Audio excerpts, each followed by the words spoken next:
sit on the papers and wait for...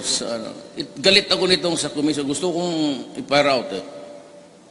Naghingi lang tao. They sat on the papers of a company that's supposed to build the railroad bridge dyan sa Pandakan somewhere. Yun nga sabi na mahirap daw i-process kasi may mga plano sila. So what the hell are you planning to do in passing? First of all, you do not have the sewer and sewerage. We are one of the few countries nagsisiptic tank ka dyan. Pardon for those who are eating. Ang sabi ko, you cannot rehabilitate the place. You have to baklasin mo ang Manila to do that. And there's no more time and space for all of you who want to do something about it. You have to disperse the crowd, limit the factories at some time in the future, but not really mine, that would be too early. But about 10 years from now, they should close Manila and start to develop itong pinakamaganda ngayon. Unless we're able to come with something very similar to Clark.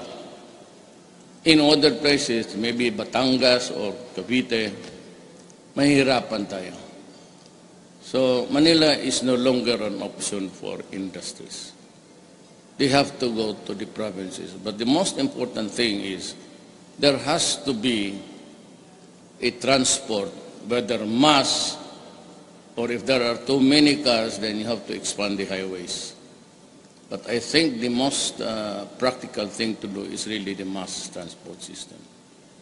And many are willing. It's only a matter of the grid. Kasi sabi ko, nandito rin sila, Senator Soto. You have to simplify more yung sa ano. Alam mo, dito talagang hirap ako sa ano. Ang corruption, still. Maski na nagtatanggal ako ng tao, almost every day. And the latest one was a guy who was working under my nose. Yung undersecretary ng budget sa Malacañang. Who was... Bawa na lang kasi mag-DDS ngayon Kasi nahalata na ng human rights. Gusto kong patayin ang putang ina niya. Kasi nahalata na ng human rights. Gusto kong patayin ang putang ina niya. So, you know, you have to, it has to be a radical.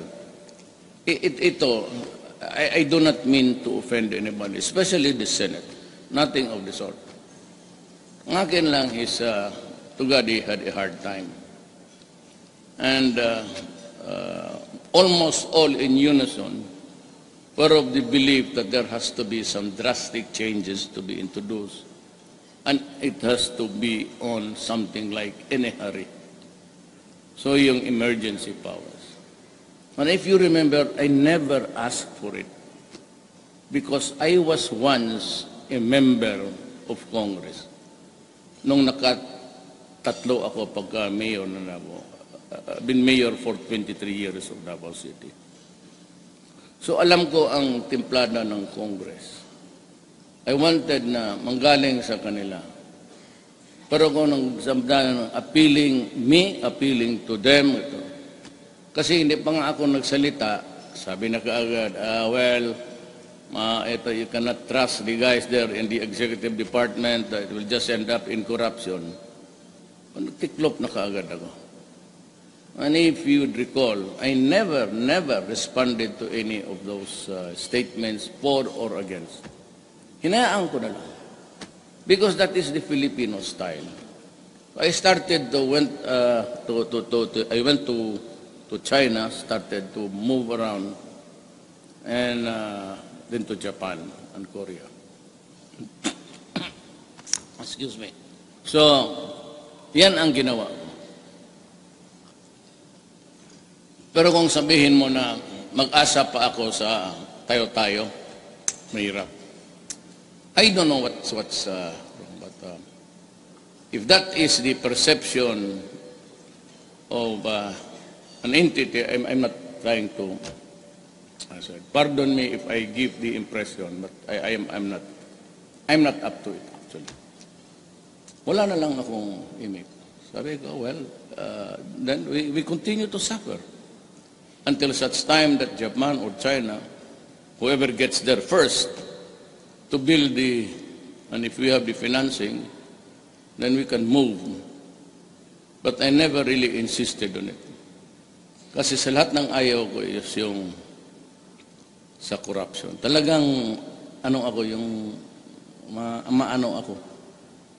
Because just maybe in my lifetime, I can also, every president does not want.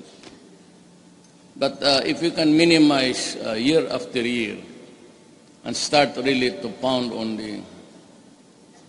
the paradigm of so many persons, karamihan kasi magpasok sa gobyerno, do you know their targets?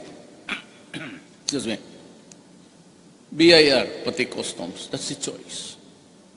So pag may magpunta sa akin, keeps on coming back because he wants to be in the customs and the BIR, magdududa na talaga ako. Wala na kasing iba. It's for self-glorification. Ganun lang yan. So the number one is grab. Now remember, in my campaign, I don't know why I got 15 million plus, 26 million majority. I won here. Maraming salamat po sa inyo. Hindi kayo nagkamali. Talaga. I will do exactly what I promised you. First, I said that I will stop corruption. Maasahan talaga nila. And even if I have to fire, it will go on and on until I get rid of the major players. There will be no more sacred cows, yung mga exemptions that enjoyed by the ruling elite, the so-called 400 of society. I am not against the oligarchs. I do not nurture any class hatred against them. But talagang lalo na sila. Makapatawad pa ako ng isang empleyado lang na a gatekeeper. Itong mga mayaman magkamali ito talagang. And ako, ayaw ko namang to belabor the point. Gusto ko ang sabihin, but it was only during my time na we were able to collect millions from those who never paid their taxes for so long a time. And to think that they are of the belief that tapos na sila. No. I will hound them until they pay to the last. And they can do their worst, threatening me with imprisonment, International Court of Justice. It will not stop. And here and now, media is ably represented. Almost all networks are here. It's really a non-issue to me, as I have said yesterday. Sasayangan mo lang yung laway ko. Hindi ako hinto. I have said it, and I will do it. In the campaign, di ba sinabi ko sa inyo, I will do it even if it would cost me the presidency, my life or my honor. The third is, sabi ko, I will improve the economy. But first of all, I hold it as an article of faith that no progress or development can ever really hold, lalo na sa countryside, if there is no peace at all. I never said law and order, because law and order is a very ambivalent thing. Kasi kung kami ang yung mayari, papaimbestiga agad ng mga gago, I'm referring to the communists. Tapos kung sila mag-ambas, pati bata, 4-month-old, but that was the last straw actually. They plan to waylay my soldiers, my policemen, at tapos sila ngayon ang nag-ambos ng pulis, pati bata, a 4-month-old baby was hit in the head. Pagtakbo agad, ito namang ulol na, kaya wala akong respeto eh. I'm a person na, kasama naman kami ni Ed sa eskwelahan noon. Your mayor, 1 year ahead lang ako sa... Hindi naman ako ganun papamura na tao. Sinasadya ko yan in my... not even disgust. And paano rin ang baba ng tingin ko sa kanila. Pwede kong bababuyin for sheer stupidity.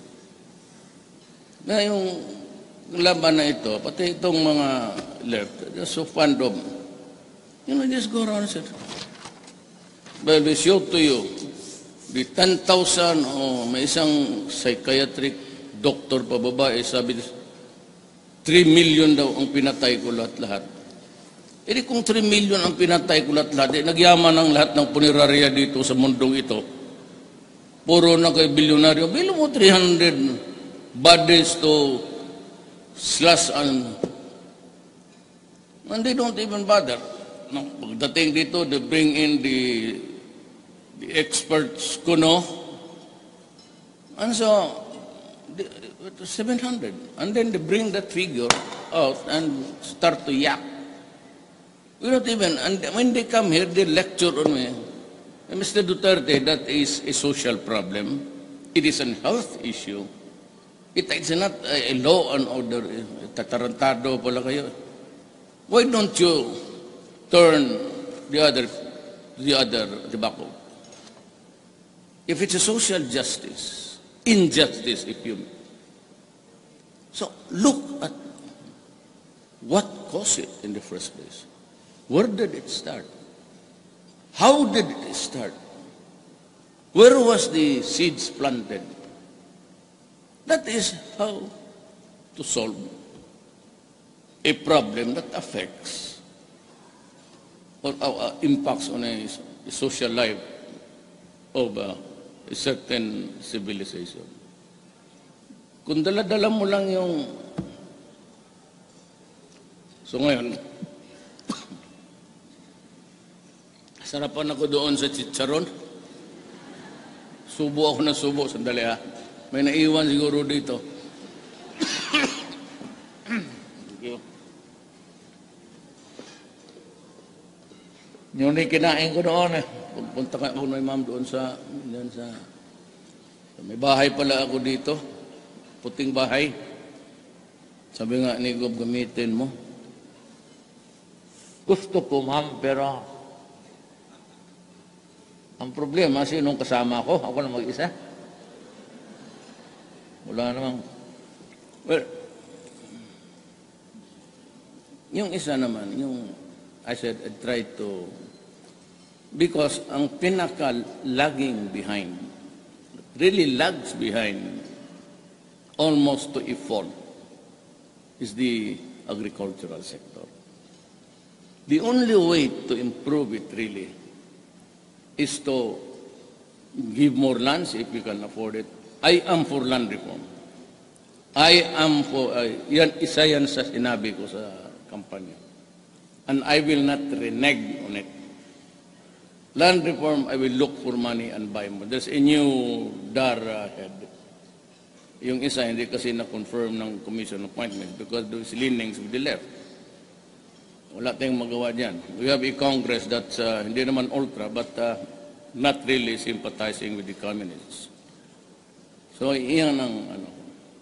We have to improve the manufacturing side of the agricultural sector. That is the only way how we can improve things. But we have to have law or peace there. Itong mga komunista, left and right ang hingi. Yung bagong pumapasok dyan, they start to extort. And they say that they are helping the Filipinos for what? Subsidizing what? How many members of the the Central Committee? Yan lang man nag-enjoy. Naawa ako dito sa mga pisante, pati yung mga estudyante na dumaan rin ako. Kaya sabi nga nila, kaibigan ko yung season, I used to listen to him. But you know, when you are lang idealistic, madali eh. Because pag sinabi, tingnan mo niya, bakit bahay niya, mansion, ang iyo, tingnan mo. Ganun lang yan ang mga simple na naawa ako sa tao na ganun ang lukuhan. And they are dying, most of the, yung nasa left movements, yung mga bata, nagpapakamatay ito for the belief or the ideals or the ideologues na wala naman talagang makontribute. It's too late in the day to introduce even the simplest form of socialism. The Filipinos will never be ready for it. Wala talaga tayong... They just want itong ganito. But maybe, yung iba gusto na a little bit more of a democratic and representative, not only of the